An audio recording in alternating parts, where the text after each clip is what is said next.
Shut up, you পুচকেবে, সবসময় বেশি কথা বলিস না। এ কি, তোমরা দুজন ওখানে দাঁড়িয়ে ফিসফিস করে কি কথা বলছো? এখানে খেতে চলে আসো। আজম রহমানের কথা শুনে মিহির আর মেঘ সামনে তাকালো, দেখলো সবাই ওদের দুজনের দিকেই তাকিয়ে আছে। আজম রহমান ওদের চোখ দিয়ে ইশারা দিয়ে চেয়ারে বসতে বললেন। ওরাও দুজন গিয়ে চেয়ারে বসে পড়লো।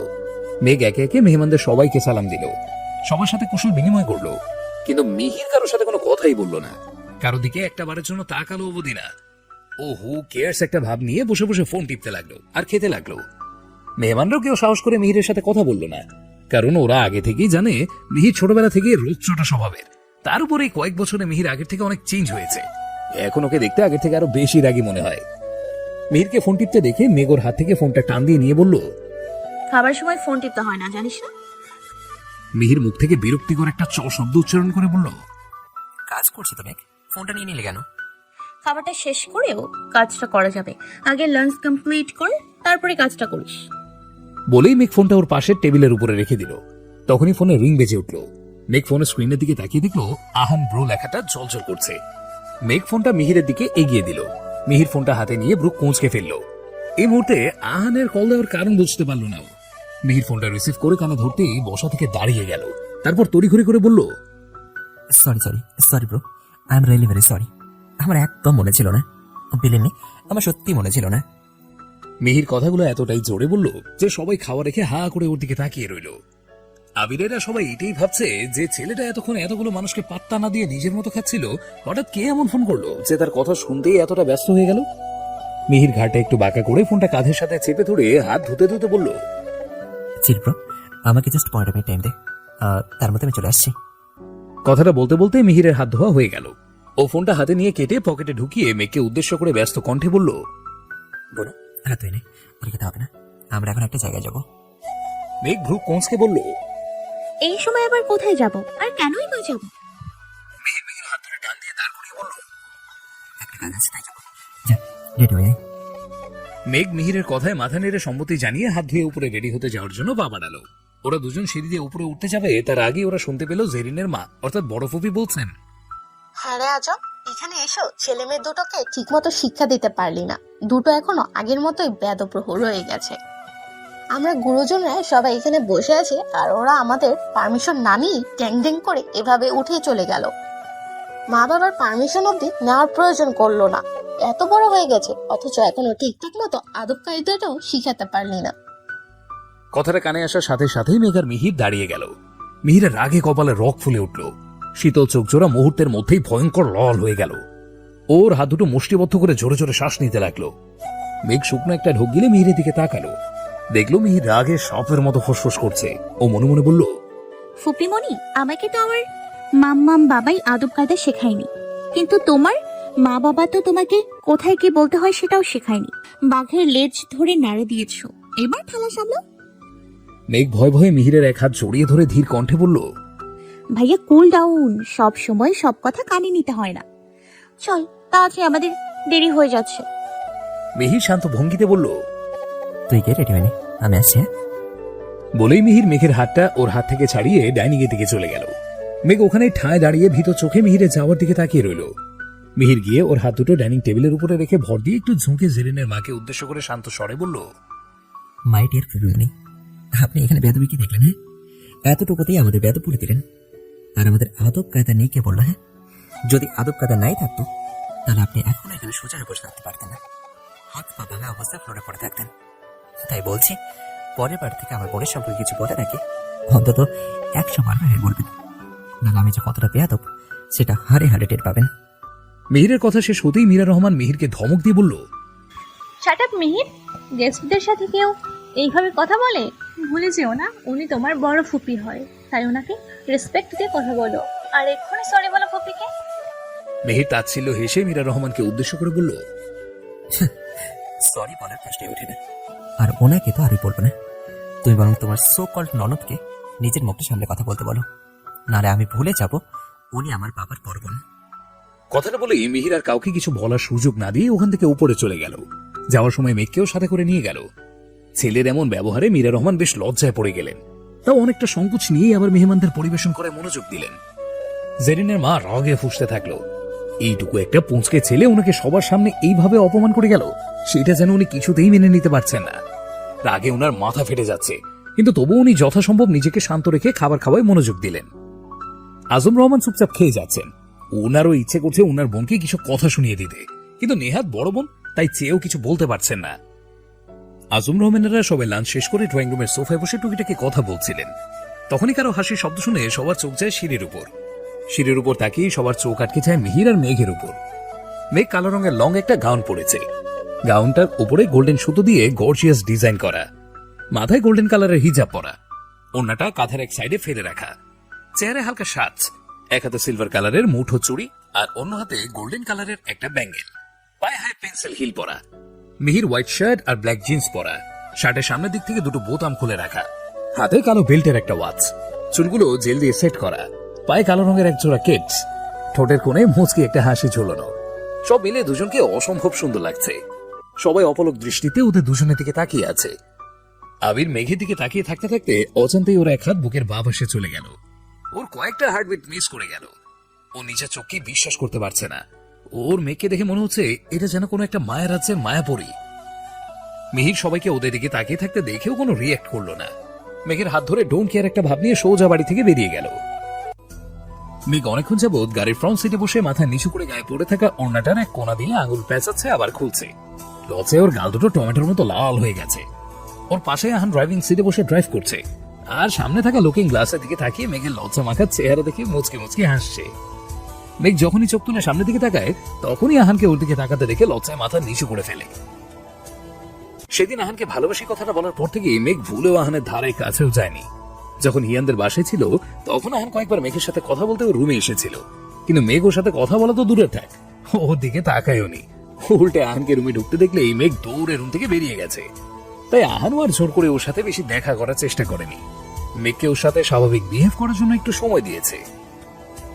মেঘ হিয়ানদের বাসা থেকে নিজেদের বাসায় আসার দিনও আহানের থেকে পালিয়ে এসেছে। একবারের জন্য ওকে বলে আসেনি। আহানকে ভালোবাসার কথাটা বলার পর থেকেই মেঘের কেন যেন আহানের সামনে আসতেই লজ্জা লাগে। তাইও ভেবেছিল এক বছরও আর আহানের সামনে আসবে না, কিন্তু মিহির আহিরদের সাথে ওদের গাড়িতে চলে গেল, আর ওকে বাধ্য হয়ে আহানের সাথে আহানের গাড়িতে আসতে হলো। ওরা সবাই মূলত আলিশাদের বাড়িতে যাচ্ছে। সেখানেই সবাই আজকে দুপুরে লাঞ্চ করে বিয়ের দিন তারিখ একদম ঠিক করে তারপর ফিরবে। আজম রহমান আর মীরা রহমান ছাড়া সবাই যাচ্ছে ওই বাড়িতে। ওনাদেরও যাওয়ার কথা ছিল, কিন্তু হঠাৎ মেঘের চাচুরা এসে পরে ওনারা যাওয়াটা ক্যান্সেল করে দিয়েছেন। আর মিহিরেরও মনে ছিল না আজকে ওদের আলিশাদের বাড়িতে ইনভাইটেশন আছে। আহান কল করে ধমক দেওয়ার পরে মনে পড়েছে তার। আর মেঘও জানতো না আজকে সবার আলিশাদের বাড়িতে যাওয়ার প্ল্যান আছে। একটু আগেই সাইফা মেসেজ দিয়ে যখন জানালো তখনই জানতে পারলো। তবে ও ভেবেছিল শুধুমাত্র বড়রা সেখানে যাবে, কিন্তু মিহির একটু আগেই বললো ছোট্টরাও সবাই সেখানে যাচ্ছে। বলে মেঘকে দাঁড় করিয়ে রেখে নিজে গিয়ে আহিরদের গাড়িতে উঠে চলে গেল। মেঘ নিচের দিকে এক ধ্যানে তাকিয়ে থেকে নিজের কাজ করছিল। তখনই হঠাৎ করে আহান গাড়িটা ব্রেক করে। এইভাবে আচমকা গাড়িটা থেমে যাওয়ায় মেঘ চমকে উঠে আহানের দিকে তাকায়। দেখে আহান সোজা হয়ে বসে স্বাভাবিক ভঙ্গিতে সামনের দিকে তাকিয়ে আছে। মেঘ আশেপাশে তাকিয়ে দেখে গাড়িটা রাস্তার এক সাইডে দাঁড় করানো। এখন দুপুরের টাইম হওয়ায় রাস্তাটা একদম নিরিবিলি। আলিশাদের বাসা এখান থেকেও অনেক দূর। মেঘ একটু ইতস্তত করে আহানের দিকে তাকিয়ে বলল, হঠাৎ এভাবে মাঝ রাস্তায় গাড়ি দাঁড় করালেন কেন? গাড়িতে কি কোনো সমস্যা হয়েছে? এতক্ষণ আহান সামনের দিকেই তাকিয়েছিল। মেঘের প্রশ্ন শুনে ঘাড় ঘুরিয়ে মেঘের দিকে তাকালো। তারপর একটা টেড স্মাইল দিয়ে বলল, সুইটার্ট, গাড়ি একদম ঠিক আছে, কিন্তু গাড়ির মালিকের অনেক প্রবলেম হচ্ছে। কিছুতেই ড্রাইভিং এ মনোযোগ দিতে পারছে না। না চাইতো বারবার পাশের সিটে বসে থাকে অ্যাঞ্জেলের দিকে দৃষ্টি চলে যাচ্ছে। শত চেষ্টা করে অ্যাঞ্জেলটার দিক থেকে চোখ ফেরাতে পারছে না। তাই গাড়ির মালিক তার আগেই পাশে বসে থাকে অ্যাঞ্জেলটাকে মন ভরে দেখবে, তারপরে আবার গন্তব্যের উদ্দেশ্যে রওনা দেবে। আহানের কথা শুনে মেঘ আবার লজ্জায় মাথা নিচু করে নিল। ওর হার্ট জোরে জোরে বিট করতে লাগলো। আহান নিজের সিট বেল্টটা খুলে মেঘের দিকে একটু ঝুঁকে ওর সিট বেল্টটাও খুলে দিল। তারপর এক হাত মেঘের কোমরে রেখে হ্যাঁচকা টান দিয়ে মেঘকে নিচের দিকে ঘুরিয়ে ওর কানের কাছে মুখ নিয়ে লো ভয়েসে বলল, আমার সামনে এইভাবে বারবার লজ্জা পেও না সুইটার্ট। তোমাকে লজ্জা পেতে দেখলে আমার ইচ্ছে করে চকলেটের মতো টুকুস করে এক কামড় দিয়ে তোমাকে খেয়ে ফেলতে। আহানের কথা শুনে মেঘের লজ্জাটা আরো বেড়ে গেল। ও আহানের হাতটা ওর কোমর থেকে সরানোর জন্য চেষ্টা করতে লাগলো, কিন্তু ও যত ছাড়ানোর চেষ্টা করছে ততই আহান ওর কোমর আরো শক্ত করে চেপে ধরছে। মেঘ অনেকক্ষণ চেষ্টা করার পরেও আহানকে নিচে থেকে একটুও দূরে সরাতে পারলো না। তাই বাধ্য হয়ে ছটফট করা বন্ধ করে দিয়ে আহানের দিকে অসহায় দৃষ্টিতে তাকালো। মেঘকে এইভাবে তাকাতে দেখে আহান একটা বাঁকা হাসি দিয়ে বলল, এ কি এত তাড়াতাড়ি গিভ আপ করে দিলে? আর একটু ছটফট করতে। আমিও দেখতাম তোমার গায়ে কতটা জোর আছে। মেঘ অসহায় কণ্ঠে বলল, আমাদের দেরি হয়ে যাচ্ছে, সবাই আমাদের জন্য চিন্তা করবে, তাড়াতাড়ি চলুন প্লিজ। আহান মেঘের দিকে আরেকটু ঝুঁকে ওর নাকের সাথে নিজের নাক ঘষে দিয়ে বলল, সবসময় আমার থেকে এত পালাই পালাই করো কেন মেঘ পড়ি? তোমাকে কতবার বলবো আমি না চাইলে তুমি আমার থেকে কোথাও যেতে পারবে না। আর একবার যখন নিজের মুখে স্বীকার করেই ফেলেছো তুমি আমাকে ভালোবাসো, তখন তো তোমাকে দূরে যেতে দেওয়ার প্রশ্নই ওঠে না। মেঘ চোখ খিঁচে বন্ধ করে রেখেছে। ওর ঠোঁট দুটো বারবার কেঁপে কেঁপে উঠছে, চোখের পাপড়িগুলো পিটপিট করছে। আহানের গরম নিঃশ্বাস মেঘের চোখে মুখে আছড়ে পড়ছে। ওর শরীর মৃদু কাঁপছে। ভয়, লজ্জা আর অস্বস্তির সংমিশ্রণের একটা অনুভূতি কাজ করছে ওর মধ্যে। আহান ঘোর লাগা দৃষ্টিতে তাকিয়ে আছে মেঘের দিকে। ওর মেঘকে দেখে মারাত্মক নেশা লেগে যাচ্ছে, এমন ভয়ঙ্কর নেশা যে এটা হয়তো যে কোনো অ্যালকোহলের কাছেও হার মেনে যাবে। মেঘের কম্পিত ঠোঁট চোরা বারবার ওকে বেসামাল করে দিচ্ছে। পিটপিট করে চোখের ঘন পাপড়িগুলো বাধ্য করছে সমস্ত সীমা অতিক্রম করতে। আহান আবেশে দু চোখ বন্ধ করে ধীরে ধীরে মেঘের দিকে এগিয়ে গিয়ে ওর দু চোখের পাপড়িতে আস্তে করে ঠোঁট ছোঁয়ালো। আহানের ছোঁয়ায় মেঘের শরীর মৃদু কেঁপে উঠল। শিরদাঁড়া দিয়ে শীতল স্রোত বয়ে গেল। হৃদস্পন্দনের গতি আরো 4 গুণ বেড়ে গেল। মনের মাঝে অদ্ভুত ভালো লাগার অনুভূতি কাজ করতে লাগলো। আহান একে একে মেঘের দু গালে কপালে ঠোঁট ছোঁয়ালো। তারপর মেঘের কোমরে চাপ দিয়ে মেঘকে আরেকটু নিচের কাছে টেনে নিয়ে ওর ঠোঁটে ঠোঁট মিলিয়ে দিল। আহানের এমন কাণ্ডে প্রথমে মেঘ কিছুক্ষণ ফ্রিজ হয়ে বসে থাকলেও পরে নিজেও আহানের সাথে রেসপন্স করতে লাগলো। কিছুক্ষণ পর আহান আস্তে আস্তে মেঘের ঠোঁট দিয়ে ওর কপালে গভীরভাবে একটা চুমু গেল। তারপর মেঘের কপালের সাথে নিচের কপাল ঠেকিয়ে নেশাতুর কণ্ঠে বলল, মাঝে মাঝে আমার ইচ্ছে করে সম্পূর্ণভাবে তোমার অস্তিত্বে মিশে যেতে, সব বাধার অবজ্ঞা করে তোমাকে পুরোটা নিজেরই করে নিতে। কিন্তু আমি নিজের ইচ্ছেটাকে দমিয়ে রাখি, কারণ আমি চাই না আমার জন্য আমার মেঘপরি চরিত্রে কোনো দাগ লাগুক। লোকে আমার মেঘপরির নামে উল্টো পাল্টে কথা বলার সুযোগ পেয়ে যাক। আমি সেদিনই নিজেকে তোমার অস্তিত্বে বিলীন করবো, যেদিন তুমি আমার বেটার হাফ হয়ে আমার কাছে আসবে।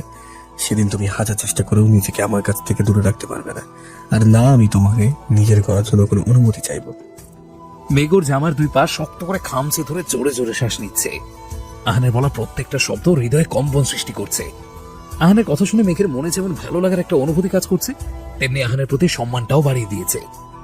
এই লোকটা বারবার সুযোগ পেয়েও কখনো ওকে অসম্মান করার চেষ্টা করেনি, ওর দুর্বলতার কখনো সুযোগ নেয়নি। এসব ভেবেই মেঘ মুচকে হাসলো। আহানকে অপছন্দ করতে করতে কখন যে নিজের অজান্তেই ওকে ভালোবেসে ফেলেছে মেঘ সেটা নিজেও জানে না। শুধু জানে ও আহানের প্রতি এতটাই দুর্বল যে আহানকে ছাড়া বেঁচে থাকার কথা স্বপ্নেও ভাবতে পারে না। হঠাৎ আহানের ফোন বেজে ওঠে। ফোনের শব্দে দুজন একে অপরকে ছেড়ে দূরে সরে গেল।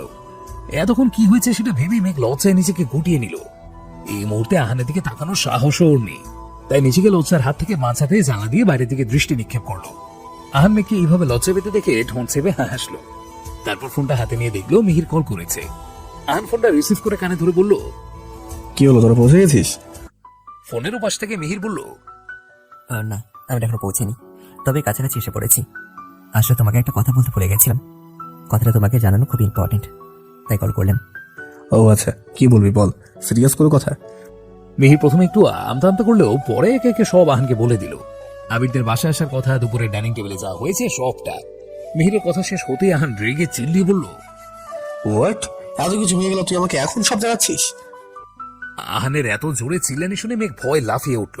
ও তড়িঘড়ি করে ঘুরে আহানের দিকে তাকিয়ে দেখলো রাগে আহানের মাথার রক ফুলে উঠেছে, চোখ দুটো অসম্ভব লাল হয়ে গেছে। মেঘ এতক্ষণ মিহিরের বলা কথাগুলো শুনতে না পেলেও এই মুহূর্তে আহানের অবস্থা দেখে ভালোই আন্দাজ করতে পারছে আহান কেন এতটা রেগে গেছে।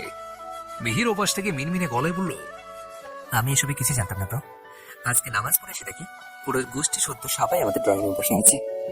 রেগে কিছু বলতে যাব, তারে কি মাসে জানালো মেঘ অসুস্থ, তাই সেই জন্য ওরা সবাই মেঘকে দেখতে এসেছে।